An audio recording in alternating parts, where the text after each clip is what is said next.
This is the R80 upgraded version of the aircraft band receiver, which is now dual band. This receives FM broadcast as well as the aircraft band.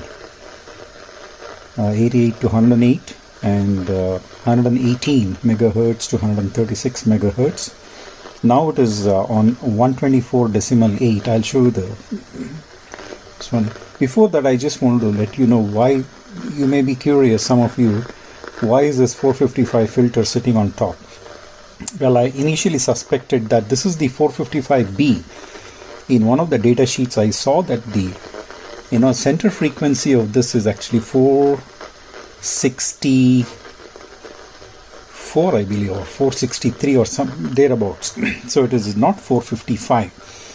So that made me wonder, how come they have used this, and probably the data sheet which I received, which I saw, probably is wrong, incorrect, because there's another data sheet which says the center frequency is 455. Anyway, I want to change it to something better. I thought I had a Murata 455 filter, ceramic filter in my junk box, but I could not locate it. So instead of lifting off the pads by soldering, desoldering, I have just put a 3-pin connector there. I'll zoom out so you can see it. So with coaxial cables, I will, small coaxial cables, I'll terminate it here. I have connected the antenna to my rooftop dual band J-pole. That's a 2 meter and 70 centimeter antenna. You need to press this, I think 3 seconds, and then after that it will change to the other band. Now it is in aircraft band. As you can see, it is 124. Can you see it? Yeah. So if I press it, 6 weeks in the top spot. This is our popular Toronto FM broadcast, CHFI 98.1.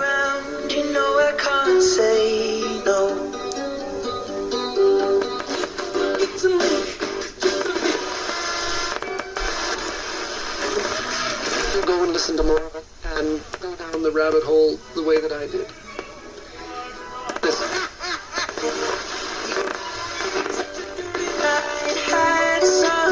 So that's the FM band. Press 3 seconds, and if we have any activity today, we should be able to hear something here. Otherwise, not much activity. I was able to even monitor Buffalo stations, Buffalo aircraft. Yeah, it has another facility here. When you see the orange light, that means it can step in 1 megahertz. If you tune fast enough, then now you can change it in 1 megahertz step. As you can see, it is changing in 1 megahertz step. That's the orange light. So that's an advantage. Otherwise, it moves into the regular here, decimal 1. Before I change that resistor value, this one. This is 2.2K. Earlier it was 1K. Change it to 2.2K. Pin number 13 goes to this. From there it goes to a capacitor. And then from there it goes into this second mixer. And that is where I reduced. With the higher input here, I was getting all sorts of interference. In fact, I was not able to monitor any of the aircraft band transmissions because it was getting clobbered by the broadcast band, that is the AM.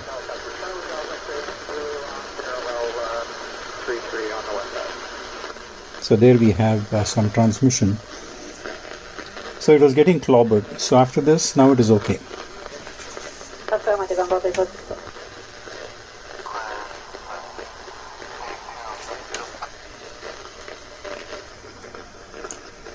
This one I was just using as my benchmark because I had this line with me. And this is essentially a VHF, but then it receives from 100 to 200. Pretty sensitive. So I was using this as the reference, and that too, this is just with a VIP antenna for 2 meter. And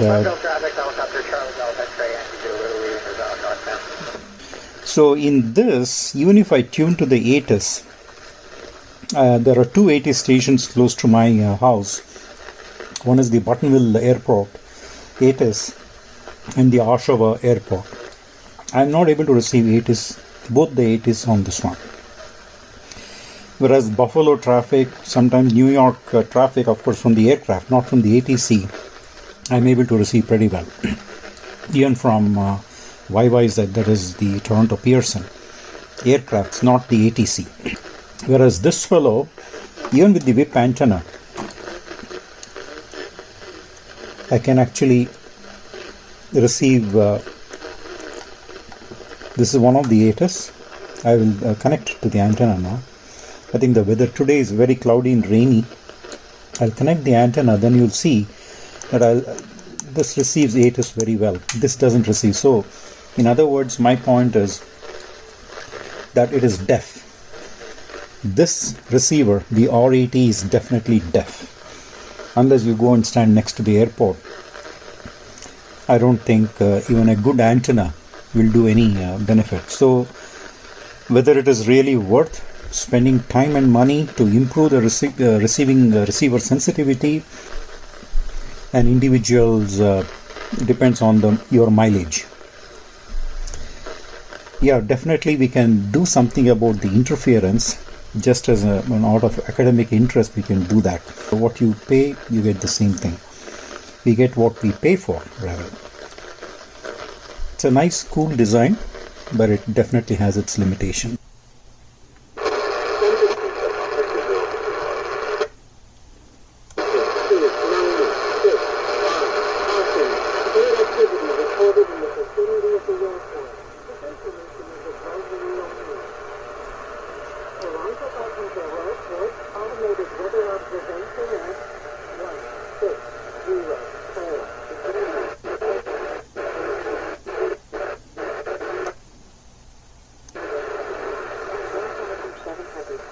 This is the Oshawa ATIS. This is Buttonville ATIS.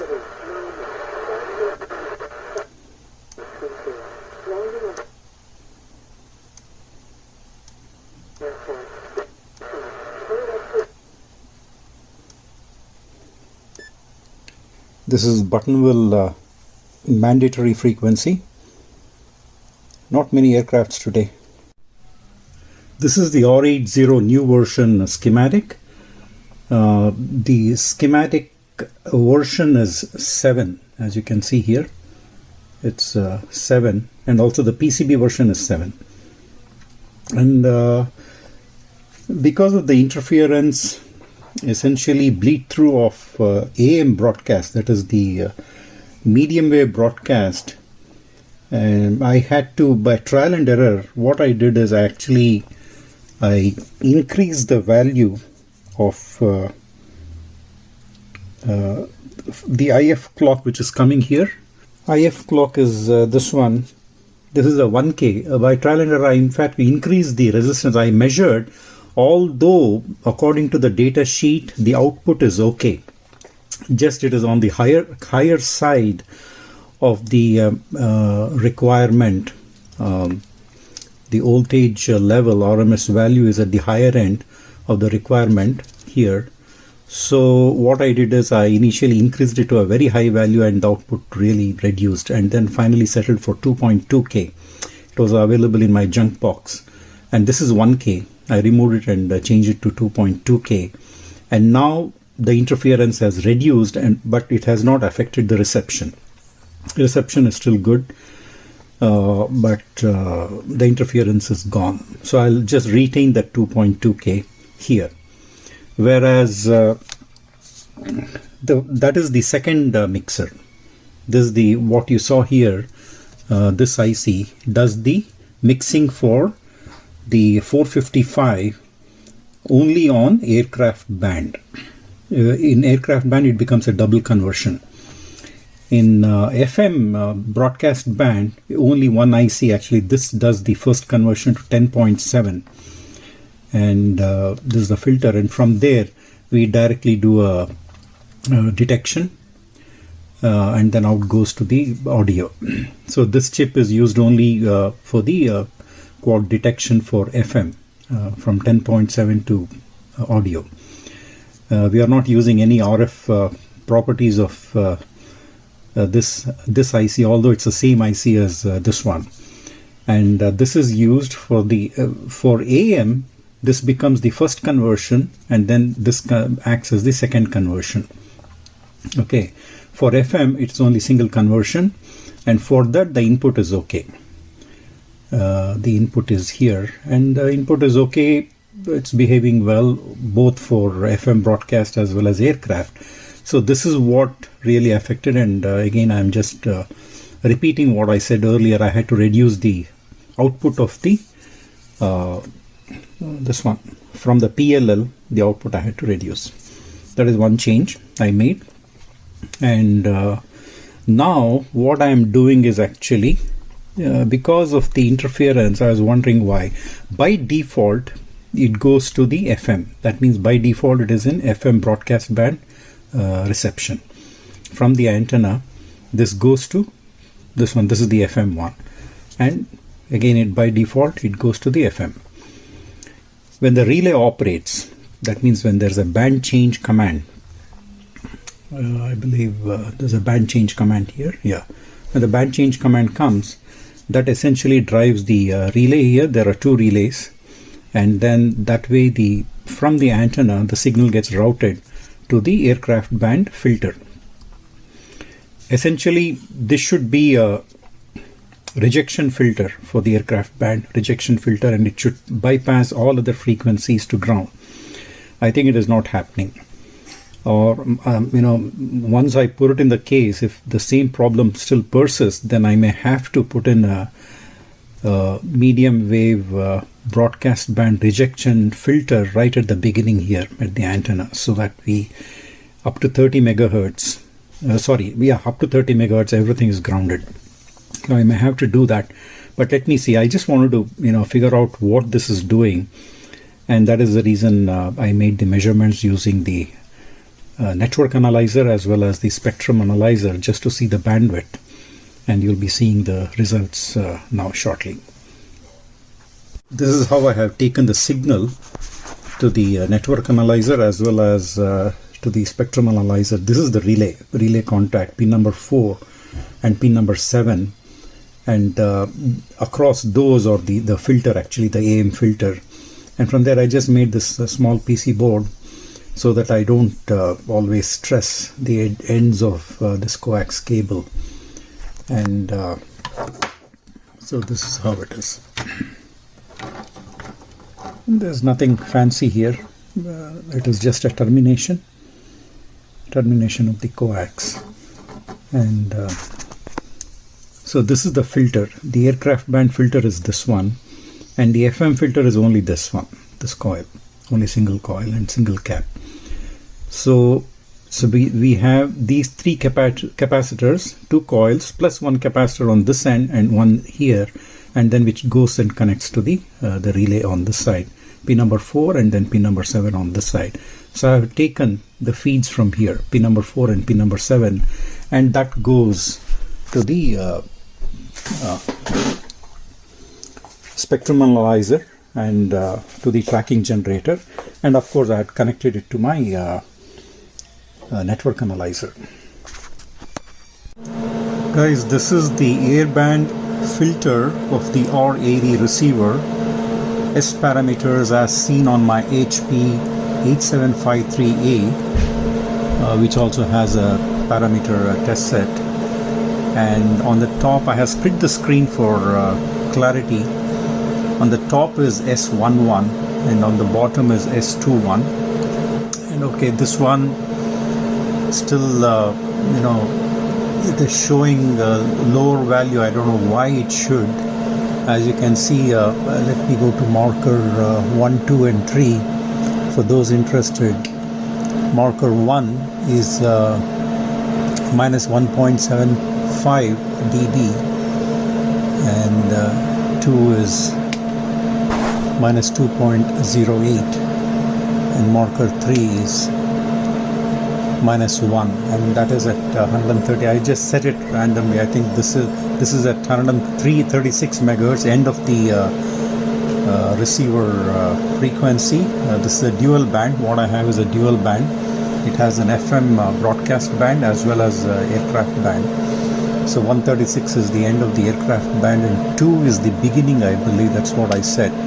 2 is the beginning of the aircraft band, which is 118 megahertz, and 1 is the beginning of the FM broadcast band, and that is S11. So let us move to S21.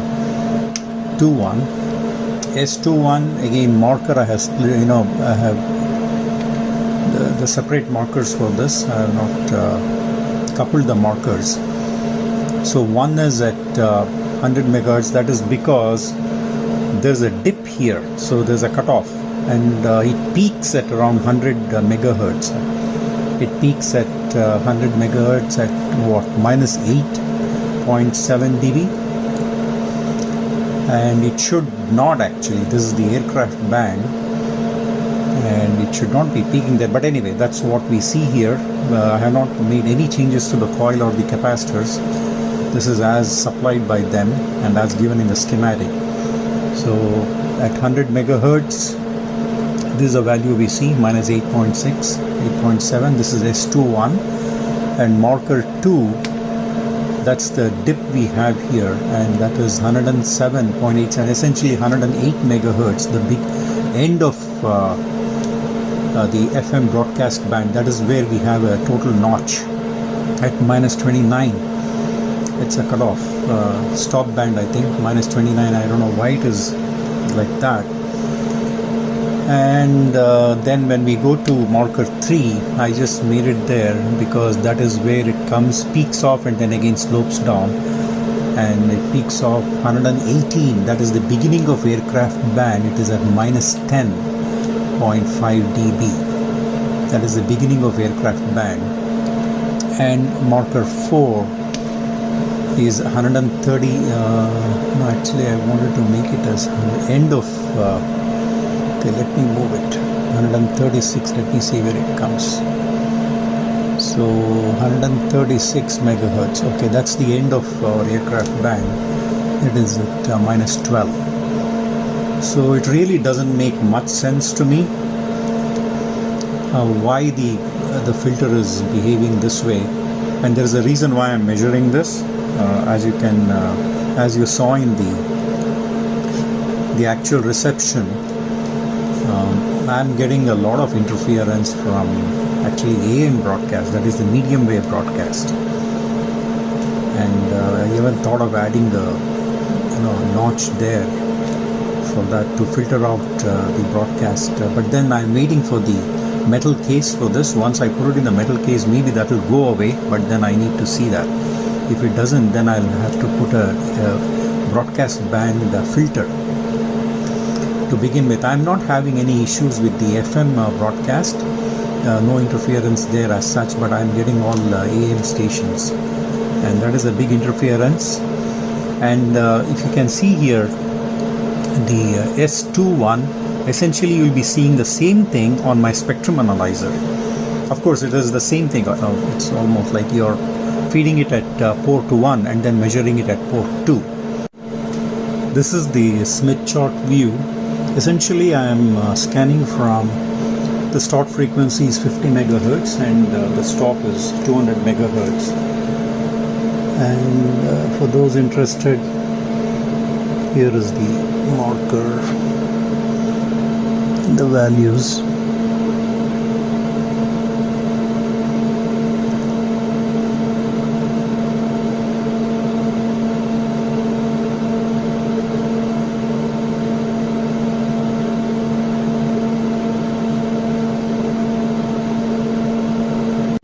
And this is for S21 for those interested. Now here is the same filter, the airband filter, measured with a tracking generator on my spectrum analyzer Tektronix 495P. And it is similar to, in fact it has to be, the S21 measurement on the network analyzer. And here you can see the dip. The notch is at around 109 megahertz. Yeah, around 100, same thing what we saw in the S21 parameter, and it is at minus 36 dBm. Again, here I'm scanning from 50 megahertz to 200 megahertz, and if I increase the resolution bandwidth, you can see it here.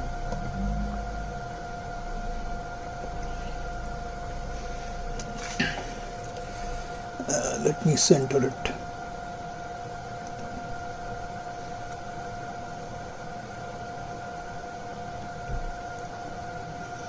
Okay, this is how it looks, the notch. It is around 108 actually. Now with the better resolution bandwidth, we can see that end of the FM broadcast band is a notch. I don't know how they, what factors in mind they designed this filter. And again, it is peaking at 101, notch at 108, and then again peaking at 112, 114. Now this is the beginning of our aircraft band. So this is how it goes. So this is on the spectrum analyzer, the same filter.